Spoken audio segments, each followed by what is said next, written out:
नमस्कार। मैं cab web channel की तरफ से कौशिक पाल आप लोग के सामने इलेक्ट्रोस्टैटिक्स का चैप्टर डील करने जा रहा हूँ। इलेक्ट्रोस्टैटिक्स चैप्टर जो कि एनसीईआरटी और सीबीएसई बोर्ड का क्लास 12 का पहला चैप्टर है, तो उसको मैं आप लोग के सामने रखने जा रहा हूँ। लेकिन मैं इस लेक्चर को डील करने से पहले आप लोग के सामने कुछ चीज़ें को कहना चाहता हूँ। चूँकि ये आज देख सकते हैं कि मैं एक मास्क के साथ वीडियो शूट कर रहा हूँ, क्योंकि हम लोग जानते हैं कि सिचुएशन अभी कोविड-19 का एक बहुत ही ख़राब सिचुएशन से हम लोग गुजर रहे हैं।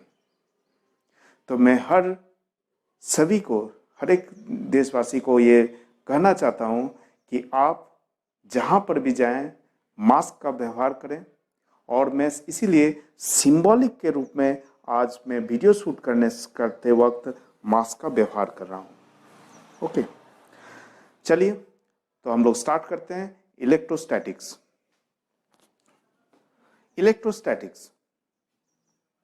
फिजिक्स का ये खूबसूरत और कंसेप्चुअल चैप्टर, जहाँ पर आपको बहुत सारे कंसेप्ट के साथ बहुत इजी वे में मैं समझाने जा रहा हूँ या समझाने की कोशिश कर रहा हूँ। ठीक है। Electrostatics, it is the branch of physics that deals with the static charge. So it is the static charge.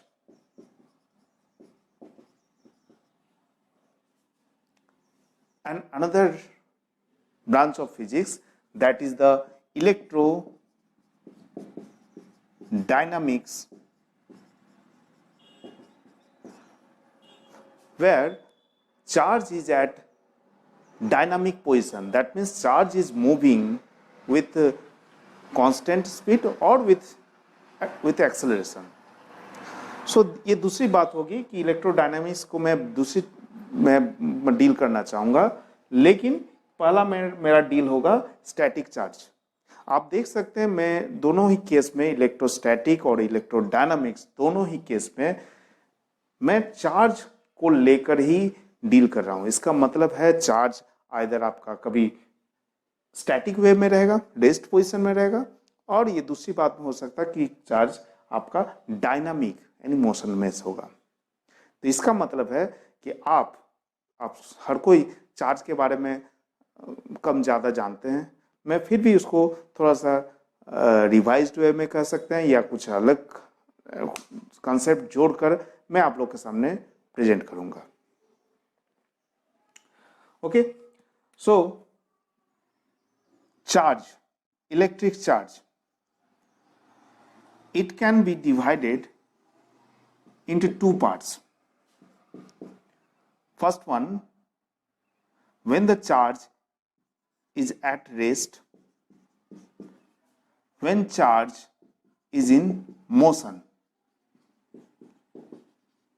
मैं आपको ये बता दूं कि चार्ज को हम लोग जानते भी हैं, चार्ज को सिंबॉलिक वे में हम लोग कैपिटल क्यू और स्मॉल क्यूब से हम लोग डिनोट करते हैं। ये क्लास 10 के कोर्सेज में हम लोग ऑलरेडी पढ़ चुके हैं। आप लोग को पता होगा शायद कि current I is equal to Q by T. याद आ रहा होगा कुछ?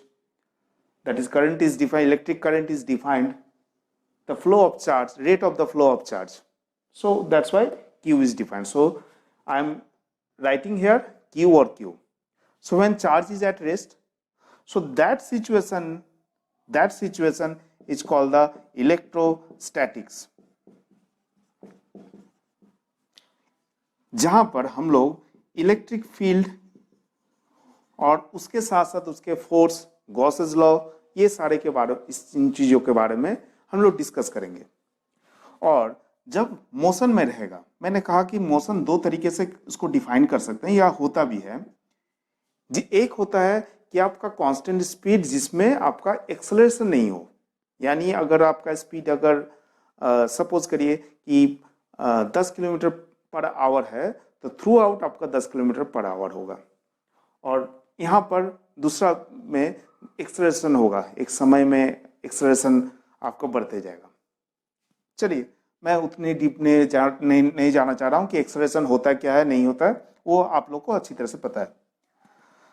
तो जब यूनिफॉर्म स्पीड में रहेगा, इस तरह में हम लोग इलेक्ट्रिक फील्ड के साथ साथ हम लोग के एक मैग्नेटिक फील्ड भी जनरेट होता है। ओके, तो इसमें हम लोग पढ़ेंगे क्या, electric field and magnetic field दोनों जनरेट होते हैं, और डेफिनेटली इसके रिलेटेड जितने भी फोर्सेस वगैरह होंगे उसको हम लोग डील करेंगे। अब जब एक्सेलरेशन है, स्पीड के साथ साथ एक्सेलरेशन है, तो उस तरह में हम लोग यानी नॉन यूनिफॉर्म, अगर नॉन यूनिफॉर्म है तब हम लोग इलेक्ट्रिक फील्ड, मैग्नेटिक फील्ड और साथ साथ में EM waves, electromagnetic waves generate होगा। वेव्स के बारे में तो आप लोग सबको क्लास नीचे के क्लासों में आप पढ़ चुके हैं, तो हम लोग यहाँ पर वेव्स भी को भी डील करेंगे। चलिए बाद में हम लोग इस चीज सारे टॉपिक्स को एक एक करके कवर करेंगे। फिलहाल हमारा कंसंट्रेशन अभी इलेक्ट्रोस्टैटिक्स है, और इलेक्ट्रोस्टैटिक्स में भी हम चार्ज के फिनोमिनन को डील करना चाह रहे हैं।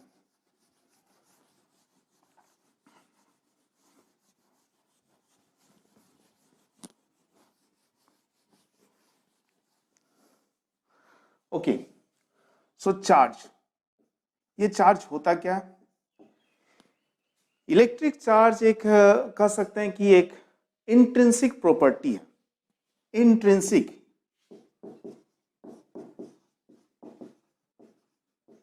इंट्रिंसिक प्रॉपर्टी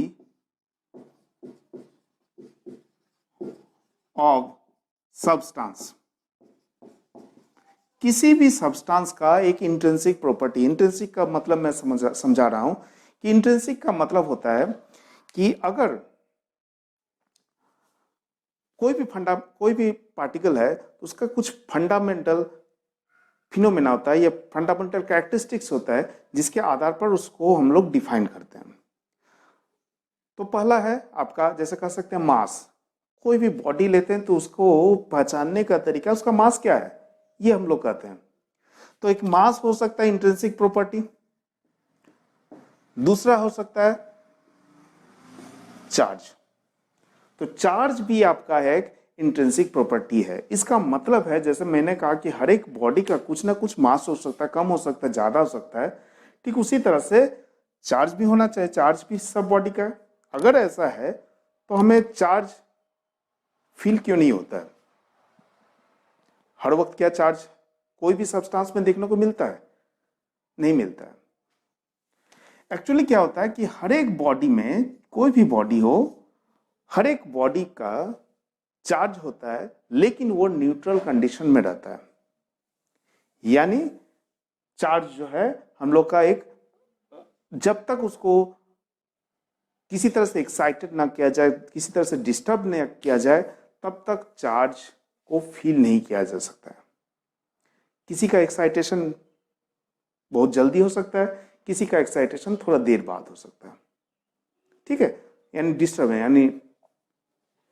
तो ये सारी चीज है चार्ज के कंसेप्ट है। चलिए और चार्ज के बारे में और थोड़ा सा जानकारी लेते हैं कि चार्ज को हम यहां पर डील कर सकते हैं कि पॉजिटिव चार्ज,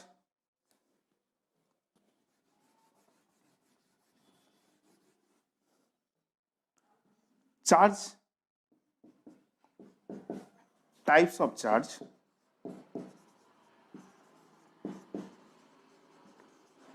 चार्ज, एक पॉजिटिव हो सकता है, एक नेगेटिव हो सकता है। चलिए इससे पहले थोड़ा सा और डिटेल और थोड़ा सा पीछे जाते हैं। हम लोग जानते भी हैं कि कोई भी सब्सटेंस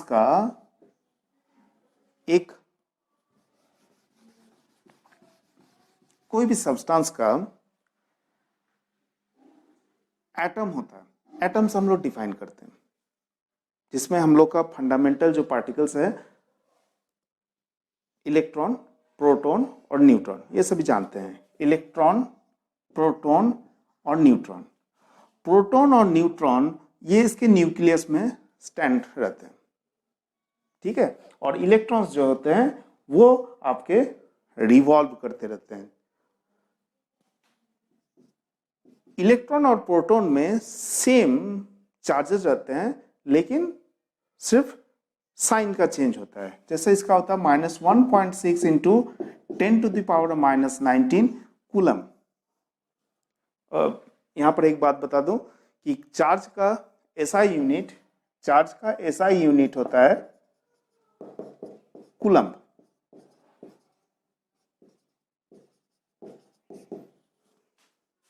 ठीक है, ये हम लोग जानते हैं, हम लोग इसको C से डिनोट करते हैं। तो 1.6 -1.6 इंटू 10⁻⁻19 कूलम। प्रोटॉन का +1.6 into 10⁻⁻19 coulomb, only plus charge. And neutron का 0, कुछ भी चार्जेस अवेलेबल नहीं रहता। तो आपका इलेक्ट्रॉन्स जो है आपके ये सेल के रूप में इलेक्ट्रॉन्स प्रेजेंट रहते हैं।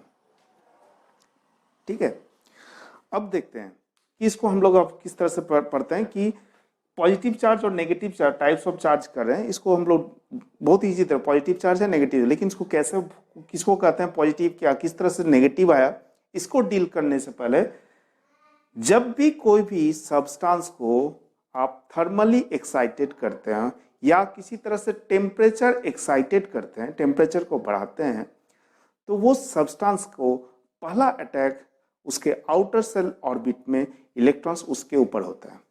वो एक्साइटेड होता है और वो तब अपने ऑर्बिट से, इस ऑर्बिट से सपोज करिए यहाँ पर इलेक्ट्रॉन्स हैं, तो सबसे पहले जब भी आप टेम्परेचर इंक्रीज कर रहे हैं तो सबसे पहले ये इलेक्ट्रॉन्स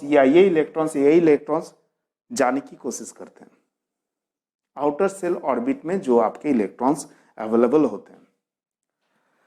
तो आउटर सेल ऑर्बिट में यहां पर एक इलेक्ट्रॉन मूव करते हैं, जहां इसका मतलब है कि इलेक्ट्रॉन की यहां पर कमी हो रही है, इलेक्ट्रॉन कम हो रहा है। 10 था, 10 से 2 चला गया, 3 चला गया, इलेक्ट्रॉन की डेफिशिएंसी हो रही है। अगर इलेक्ट्रॉन की डेफिशिएंसी हो रही है, that substance is called positive. Electron की कमी होना पॉजिटिव चार्ज, यानी इस सब्सटेंस में अगर 2 इलेक्ट्रॉन चले गए तो इसका मतलब है कि उसमें इलेक्ट्रॉन की डेफिशिएंसी हो गई, that substance is called the positive charge.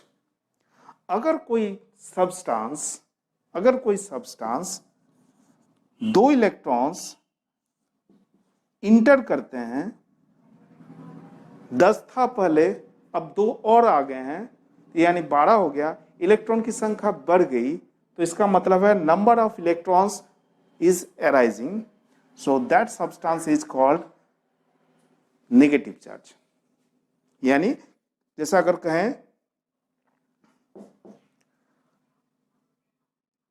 He+2, अगर He+2 कहें तो इसका मतलब है हीलियम के पास 2 इलेक्ट्रॉन, आउट सेल में 2 इलेक्ट्रॉन्स थे, +2 का मतलब है कि 2 इलेक्ट्रॉन आपके निकल गए, तो ये आपका सब्सटेंस हो गया कि इसमें ये पॉजिटिवली चार्ज की तरफ बिहेव करता है। ठीक उसी तरह से कोई भी सब्सटेंस में अगर नेगेटिव आए तो इसका मतलब है कि वो नेगेटिवली चार्ज को रिलोकेट करता है। अब आते हैं कंडक्टर्स एंड इंसुलेटर्स।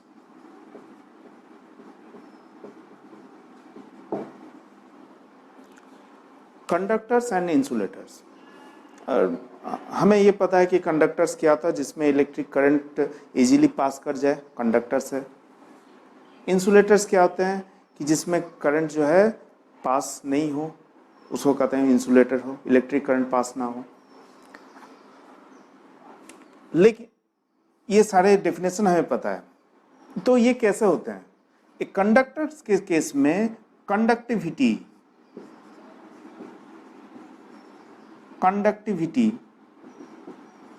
और एक टर्म होता है रेजिस्टिविटी। कंडक्टिविटी और रेजिस्टिविटी के टर्म्स में इसको हम डिफाइन करते हैं। जिसकी कंडक्टिविटी ज्यादा हो वो अच्छा गुड कंडक्टर्स, जिसकी रेजिस्टिविटी कम हो वो good conductors. For getting the good conductors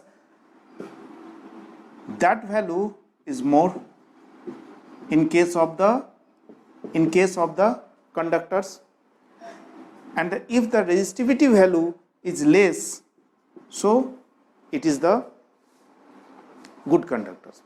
याद करने का तरीका हम लोग एक समझ लेते हैं कि क्या है. आप समझिए कि हमने बताया अभी कि सेल होते हैं, उसके चारों ओर इलेक्ट्रॉन्स आपका रिवॉल्व करते हैं, और जब भी आपका इलेक्ट्रॉन्स थर्मली एक्साइटेड होते हैं तो इलेक्ट्रॉन्स जो होते हैं अपने जगह से चले जाते हैं और एज ए फ्री इलेक्ट्रॉन्स की तरह बिहेव करते हैं, अपने अभी होता है. ठीक उसी तरह से आप समझिए कि अगर आपके किसी सब्सटेंस में टेम्परेचर इंक्रीज किया जाए तो सबसे पहले क्या होता है, बॉडी टूटने लगता है. बॉडी का टूटना यानी एटम का टूटना का मतलब होता है इलेक्ट्रॉन्स जो होते हैं वो इलेक्ट्रॉन्स अपने स्पेस से जाकर एज ए फ्री इलेक्ट्रॉन्स की तरह बिहेव करते हैं. यानी ये इलेक्ट्रॉन्स अगर हैं तो ये अगर एक्साइटेशन मिला उसको तो ये इलेक्ट्रॉन्स एक जगह से दूसरे जगह शिफ्ट कर गए एज ए फ्री इलेक्ट्रॉन्स. यानी ये इलेक्ट्रॉन्स जो है is behave as a free electrons.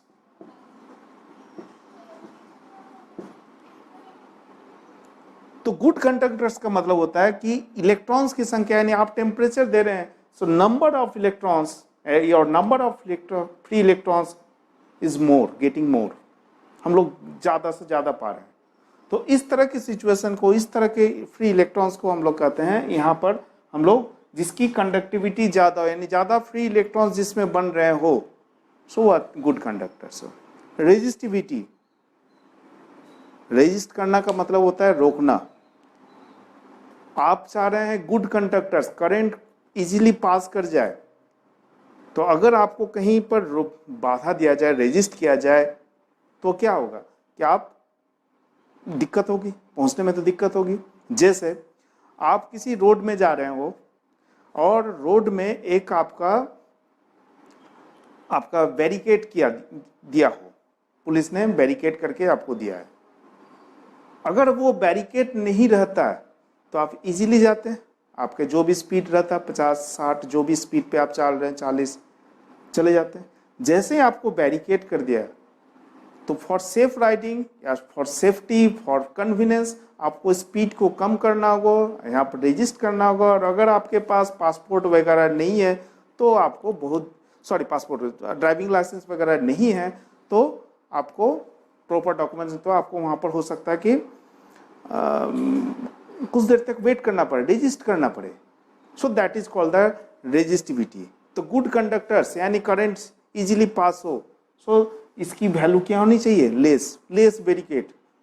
आपको वीआईपीज की गाड़ी जाती है तो वहाँ पर रेजिस्टिविटी नहीं रहती है, बहुत कम रहती है, सो उसकी रेजिस्टिविटी कम होनी चाहिए. कंडक्टिविटी, उसकी स्पीड ज़्यादा से ज़्यादा 60-70 जो भी आप ले जा रहे हैं कंटिन्यूस रहे या अच्छी तरह से रहे तो उसको कहते हैं कंडक्टिविटी. सो कंडक्टिविटी ग्रेटर और ये आपका लेस होना चाहिए. इंसुलेटर के केस में, for the case of the insulator definitely जैसे इसका अपोजिट हो जाएगा. सो इसका मतलब है कंडक्टिविटी लेस और रेजिस्टिविटी मोर.